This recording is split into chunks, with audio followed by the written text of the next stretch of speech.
on this week's newsletter from huntingfishing.com. If you don't have the newsletter, you can sign up for that at huntingfishing.com. Click on the news icon, follow it down to newsletters, and you can do the math. Okay, Doug, what's going on? We got a pretty good newsletter this week. Yeah, it's chock full. Around the country, there's a lot of things that people need to know about. To highlight a couple, in Ohio, Governor DeWine announced a rollout of body cameras for all ODNR officers. I think this is a great idea.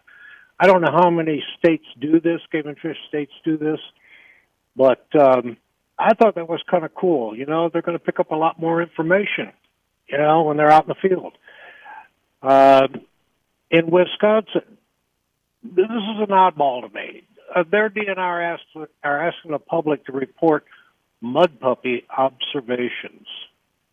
Now, we all know what mud puppies are. We've all picked them up. And we know where they live, But this is a tough project, I would think, for anybody out in the field, fishing or hunting, to find a mud puppy to start off with. And then report the doggone thing. I mean, this is a lot to ask, I think. That's my opinion. Crazy. Yeah. The Bassmaster Elite Qualifiers Division is now going to include a favorite of ours. He's been on the show before, is Ish Monroe. He's back on the circuit. Yep, Brother Ish. So, yes, indeedy. I'm glad he is. Yeah. So we'll see. I don't know how I don't know his comments about the whole thing where I'm going to take a crack at it, see how good I can do. We'll see how this pans out. I mean, that's kind of his feeling. So, well, Doug, he's one of those guys when he puts his head down, he's awesome. Yeah. Over in South Carolina on Lake Hartwell, Colin Smith wins the Bassmaster Classic. He's 27 years old. He had 10 bass totaling 28 pounds. My goodness. Yeah. Early notification right now for ICAST in 2023 is July 11th through the 14th. If you go to this event, and Don and I have been to this event three times, it's you got to go. Yeah, my only take on it is I wish they'd get it the hell out of Florida. They used to alternate Vegas, Florida, and then they got stuck in Orlando, Florida. And, it's still a great show, but the humidity and the weather absolutely is brutal in Orlando that time of year. Oh, yeah. Humidity, that's what we're talking about. Good grief. Ongoing in Illinois, a hunter, David Heineman, tagged a monster 23-point non-typical whitetail buck. Yeah, wow. It scored 22.35 and 4/8. I mean, that's a big buck. I mean, that's a beautiful buck. Jeez. And, we had some conversation on the show today about rifles and shooting for hunting. And the point here is that is a 30-30 all you need when you go out hunting? And there's some virtue to what they're talking about. Anything at 100 yards or under, that 30-30 is going to handle the job.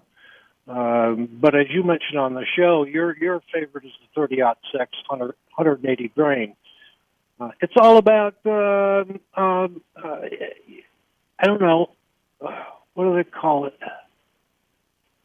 Well, I think it boils down to personal preference. The 30-30, going back to the Model 94 lever action Winchester 30-30 saddle gun, and moving forward, the 30-30s are responsible for more game harvesting than I think anything on the planet. And rightly so. And, you're talking about, 100 yards or less. Yes, absolutely. But that's not always the case. You may think it's going to be the case, and then you're shooting 200 yards. Then you got an issue. So, but I wouldn't sell a 30-30 short. I've got one. The other thing is it makes a fine handgun load. Thompson Contender, I mentioned this to you earlier. They've got a break action pistol, and it's available in all kinds of calibers. The most fun one that I had chambered and fired a standard 30-30 rifle cartridge, but it had a 14-inch bolt barrel. Initially, I didn't have a scope on it. It ended up with a scope on it, and it was absolutely deadly accurate. I can't speak highly enough about a 30-30. Right. Now, at any rate, if you want to go deer hunting and all you have is a 30-30, go for it. Yep. As a note to everybody, the Arizona Deer Association has all these raffles every month out on their website. This particular one is about the Vortex Razor with a 315 by 42 scope. Nice rifle. Yeah, this is a custom-made Axis Work high-end. It's a 6.5 Sherman short with that Vortex scope on it. We've had Axis Work do a number of high-end custom rifles. This is one of those, and it shoots 129 grain Nabler at 3,053 feet per second with a .2 MOA at past 1,000 yards. So it's a long range shooter. They're selling 600 tickets at $20 a piece. I can't encourage it enough. So. Yeah. No, I agree with you. Onward and upward in Pennsylvania, just like around the country right now, is this surge to get rid of useless dams, to open up the water to the fish coming upstream. It just makes sense. So they're doing one in Pennsylvania. It's the Laurel Run Dam. So I'm kind of excited. You and I have a little bit of headbutting here, but nonetheless, it's got good and bad, associated with it, but I think there's a lot of good with it. By the same token, NOAA is recommending nearly $105 million in funding for 36 fish passage projects this year. This is pushed by the Biden administration. I'll give them a hand clap, just one, to say good job. Did you say a hand clap or a hand slap? No, this is a hand clap. I think it's a good thing. I do. Don't encourage him. Yeah, he's trying to save the whales that don't need to be saved now. I mean, come on, man. Who does this crap? Well, I think one of the bigger pushes here is all the tribes that have been pushing for some removal of these dams around the nation. So, yeah, it's good for them. I think it's good for fishermen. Is there an issue with power? Some of these dams do generate power, but in the case of like the Klamath River up in northern California, that's all been handled, taken care of. So that's a big project. We talked about that before. Operation Game Thief. Every week we have something to talk about here. The first one I want to talk about, there were 3 men convicted of poaching charges in one of the Wyoming's largest cases. There was a 7-year multi-agency investigation.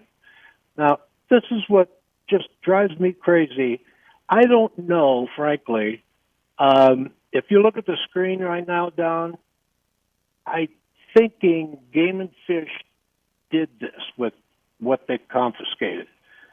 But I can't imagine these guys put all these animals up on the wall so everyone could see them.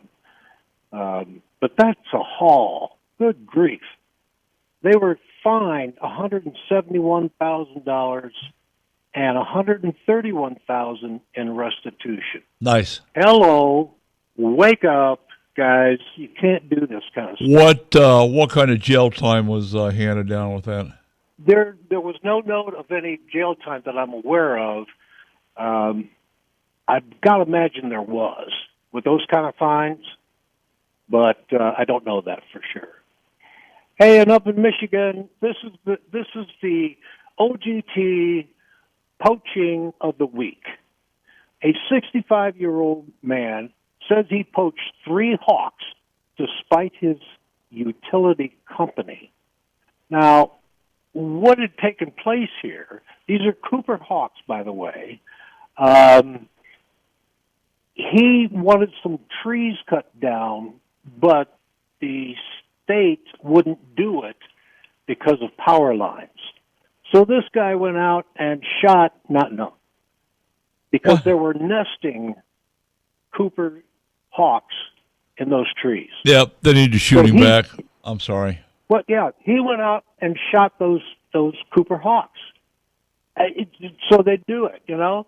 Oh, well, now he owes the state $4,500 and $475 in additional fines and 6 months probation. And the shotgun he used was confiscated. Yeah, well, I mean, they should have taken it to the next level and confiscated all of his sporting equipment and put his little dumbass in jail for 6 months. Yeah. No, I agree. I totally agree. I don't get it. These DNRs, or game and fish departments, DNRs, wherever they are, whatever you call them, they need to have, especially Arizona. You know what? We've got a board of commissioners that get to deal with the bad guy, if you will, post court time, but there just needs to be more teeth in these laws and in jail time. Period. Sure. That's the only way you're going to stop these poachers. They say, well, we're going to revoke his hunting and fishing licenses for 5 years. He's a poacher. He doesn't care. It's like a bad guy caring about gun laws. Does he care? No. Is he going to do what he's going to do anyway, regardless of what the law is? Yes, they are. Put him in jail, lock him up, throw away the key. All right. Oh, my. Under the category of legislation, Don, the House bans shark fin trade and curbs illegal fishing. Now, these shark fins are pushed out to countries like China for medicinal purposes. The Japanese, Taiwanese, Vietnamese, and they're responsible for it. And Doug, I'm going to tell you, I'm totally in favor of this. They should have done this, 20, 30 years ago. Oh, sure. No question, Don. This bill removes the United States from the devastating shark fin trade once and for all. So there will be no influx into this country of shark fins. Yeah. None. Well, at the same time, there's another caveat here, Doug. Most countries enforce a 100-mile territorial water limit from their coastline, 100 miles out. The United States thinks 12 is fine. It's not. I've seen Japanese and Chinese factory ships inside that 12-mile territorial limit, along with their purse singers dragging the bottom and catching everything in sight. We don't do a good job of enforcing our territorial waters. Period. All right. They need to crack down on it and just stop it. I mean, if we did what Mexico did to us, if we did it to everybody else, you know what? Their rules and regs, they enforce a 100-mile territorial limit. So if you go out of San Diego and turn left, you're in Mexico, and you got to deal with all the crap, all the red tape, all the permits, pay that they do to the fishing industry. So anyway, that's just my two. I am in agreement with you on that, Don. I think it should be 100 miles.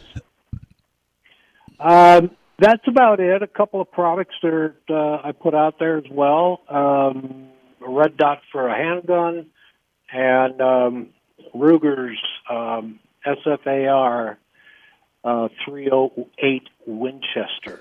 Yeah, that's a 7.62 NATO round. Yeah, That's pretty heavy duty firepower right there. it sure is. It sure is. Well, that's it, buddy. Wow.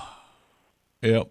That's a pretty dandy 308. Yeah, you need to check that out. Ruger.